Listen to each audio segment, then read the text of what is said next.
Hey everyone, welcome back to the BytePhase channel. In this quick video, I'll walk you through how to create an expense in BytePhase CRM. Let's get started. First, enter the expense name. This is what the expense is for.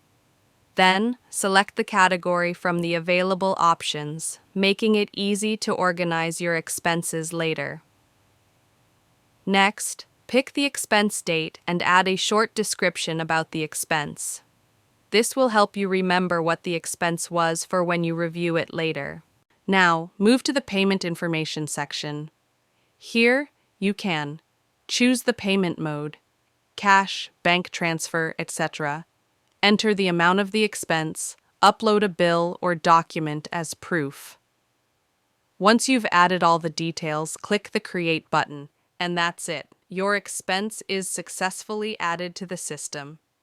If you found this video helpful, don't forget to like, subscribe, and hit the bell icon for more repair business tips and BytePhase CRM guides.